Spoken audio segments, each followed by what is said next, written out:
your straight up team fighting will be good enough, just because of like how the champions stack up against each other. Nidalee, Syndra, none of these are champions that are like super happy if they don't have a front line, and you're like kind of forced to 5v5. So then you're looking at Irelia in the side lane. You do have really good like side lane pressure with Killer Instinct and the heroic entrance, right? So that's nice. But if Keen falls behind this game, I don't know how you win the game as a Freak of Freaks. And after like what felt like a super solid all-around team comp from a Freaka, this feels much more risky, and with Freaka, risky is not good.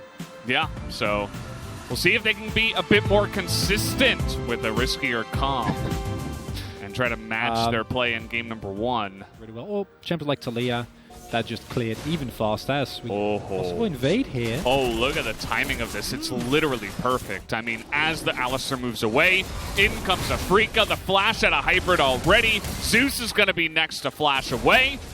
And the fight over the red buff, you see Gideon doesn't want to let it go down. But the Ignite comes down, they want to pressure him away.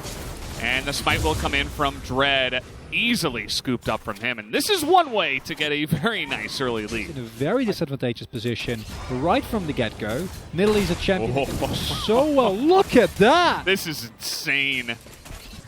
Oh, man. That's just like, you can't sustain against that kind of damage. The potion's already gone on Hybrid. He doesn't have Flash from what we have seen before. Dread thinking about coming on in here. The Scout of the Week is going to land. The Spear is not flashed. So Yukao will finally flash over the wall to the safety of his jungler. And they're invading on the red buff again. I mean, this is pretty relentless. I think they can do this. Bang doesn't have Killer Instinct, though. Oh, good engage comes in. Nice taunt positioning from Lehens, but it does look like Afrika needs to get out of here and quick. As they're just trying to survive, Fly still has his flash. Everybody is flashing on. As Yukao picks up one by one. Here comes the teleport now from Keen as he's trying to get in there. Dread will be the first casualty, but Aurelia will be fantastic in this corridor. Able to pick up another kill there for Fly as well. And we're just starting the Rift Herald. All right. Everybody piling in now. Bang isn't there. Both of these teams want to find the action, and as you mentioned, Bang is not here, so KT, they do identify that. That's a big spear, and Keen's got a good angle for the Vanguard's edge. He's thinking about it, but the Smite is going to go the way of Dread. We're back in the game. It's a pretty key moment. Keen, get the, yeah, okay, he got it. He got it. The flash comes in, and we're just right into the action. Lehens is just dead, and Doran gets a massive knock into the wall. That might just save them as Fly just runs in and dies. Keen trying to salvage the situation. That's a huge spear, though, as the kill will go the way of Bang, and Dread somehow is still alive. Another spear lands. What can't this guy do? Well, he can't live, apparently. Yukao is just going to kill him. And at the end of the day, Afrika still get a massive lead from all of this. Incredible that, like, we joke around, but these players are sitting in this course. They're, like, in the midst of focus, right? You can't discuss. You just need to be ready. Keep that level of energy. And they do it excellently. Voidseeker does land, but Bang isn't going to do anything too rash at this point in time. His team is taking the Cloud Drake, and that's going to be enough for them. And the good thing for this, about this for Afrika, is that if you're in the opposite situation where these early Drakes go to KT, getting pressure on the silence hard as they're going to go for this. Lehens is doing a great job of keeping his teammate alive. Fly getting a little bit caught up there on the top side. Lehens with the flash is able to get out pretty much unscathed. It's really interesting because that's effectively a deficit that you're playing from. Oh, this is going to be a lot of burn. Oh, he misses the Paddle Star, but he's still going to die. Doesn't matter. Oh, and now Bang is in an awkward spot here. Actually, he's going to turn the tables here as the Wallop does miss. He's going to have to gnar Bang away, which is definitely pretty annoying here for Doran. For Afrika is that if you're at Soul Point, you don't even need to take the Dragon, but if you have pressure in the side lane, you can actually make it work as maybe collapse, but don't want to go for it. Yeah, response teleport, but now Dread is in such an awkward spot here. He's going to flash away, and in it comes. Keen is getting deep onto the front line of KT, and Hybrid is totally isolated on the bottom side. He's going to have to dash away, but now they're just totally routed. KT, they're going to have to run away from this one. Only Zeus is going to get caught here. Gideon is just running straight at the Nidalee. Not sure about that, buddy, because you're just going to get chopped down.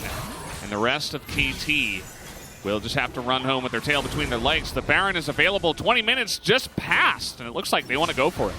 And Afrika Freaks are playing like the team that we thought they could be, right at the beginning of the split, and we haven't really seen that. See, maybe they can get some picks. Doran's like, I can't even push up past my turret at this point.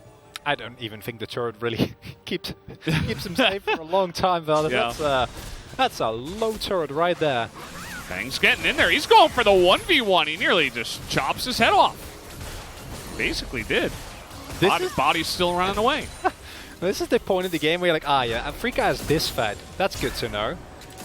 And honestly, I will not allow myself to get excited about it.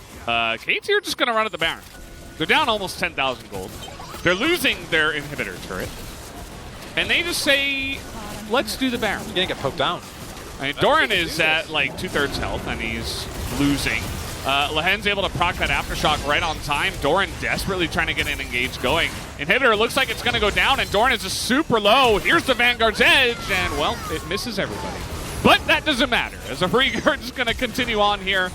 KT with seemingly nowhere to run. Even Lehen's is coming around the bends here. Really fantastic flash taunt. Going to catch the two of them. Hybrid not even able to pick up the 1 kill.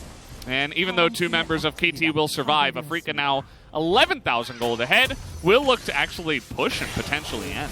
Even with his teleport, they were able to pick up the bot lane inhibitor. So even if they would have lost Baron, they would have gotten a good trade. Oh boy. Yeah, that's the Galleon to Alistar effect. Of course, 12,000 gold does help. As Afrika, they're just going to try to end here. He's just baiting him right now. Maybe he can get a taunt, too. He's just trying to up his damage numbers at this point as his fly. Oh, Lehen's died! He actually died. Doesn't matter. 2-0 for Afrika. But what was really impressive to me is how Afrika really smoothly, like from beginning to end, took control of the game, and actually they made the plays, right? Like, it wasn't just them reacting, as you pointed out. It wasn't KT floundering. It was... Thank you very much, guys. And Afrika Freaks now uncuff their losing streak with a 2-0 win, and now they are now in the safe spot for the playoff contention once again. Let's take a look at the draft, especially about the jungle pick. Alistar was the B1 card for KT Roaster. We could tell that KT Roaster, they really wanted to go hard down on the bottom lane. But still, Afrika had Galio left to kind of play into Alistar. So really nice preparation coming out from Afrika Freaks as well. And with that Game 1 performance, Fly actually was able to draw a target ban onto that Sion for Game 2. And let's go for a bit of a counter picks here in the meta. GP, Jace, Irelia. So I think a lot of teams have to rethink about this Gnar priority.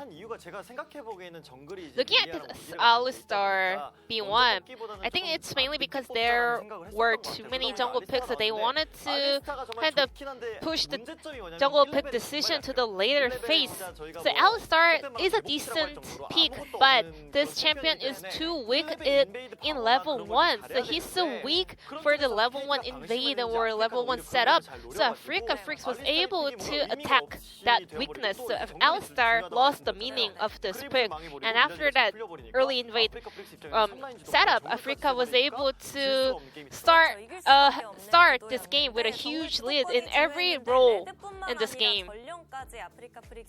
After that red buff invade, Afrika kept their control in the jungle. So let's take a look at this Herald fight.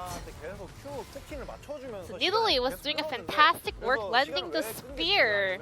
And she was able to buy enough time for Kai'Sa to join the fight. So Samira actually gave up an entire wave to group up for the Herald fight, whereas Kai'Sa pushed in another wave and looked for a reset. So it was a 4 versus 5 fight in favor of KT Roaster, but because Dread was kept landing those spears onto Alistar, Zeus was not able to stand in the front line and look for any team fight initiation.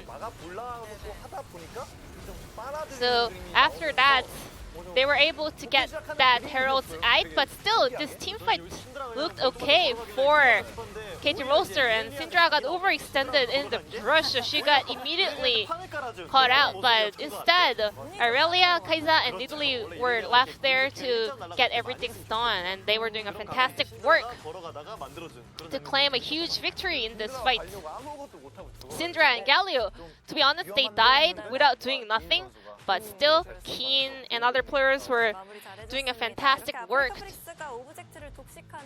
Africa Freaks kept dominating the neutral objectives on the map for 2 games in a row. So let's take a look at this setup around the Baron. So KT already had that ward for Gnar to take a flank TP, but Aurelia answered back at the same time. So Gnar goes in for any value out of his teleport, so he just goes aggressively with his flash, but he could not land or find any meaningful engage onto that Nidalee, and Dread was absorbing a lot of aggression with that stopwatch as well. So Africa, KT Roaster, they were trying to go for aggressive and proactive play, but none of their skills and abilities were finding the right target, so they were not able to accomplish the goal they had set up. KT Roaster, they were getting over eager because most of the players were grouped up around the river, so Doran could have just waited for his teammates to get to the closer proximity, but he went in by himself for that Gnar into the wall, but that didn't really work well. So with that last game up tonight, this is the end of the LCK week number 6-2, and the POG will go over to Keen on Aurelia. It seems like Aurelia is unstoppable here in the LCK. She's now 6-0 up against Gnar, and Closer used it on the mid lane as well. Jace and GP used to be the classic counter pick into Gnar, but this time around we are seeing a lot more Gnar today. Aurelia, I guess she is popping off in scrims as well, and it is now proven to be a solid counter pick into Gnar, so a lot more teams are trying it in competitive game as well. And once a champion like Aurelia gets fed, it's really unable to stop her.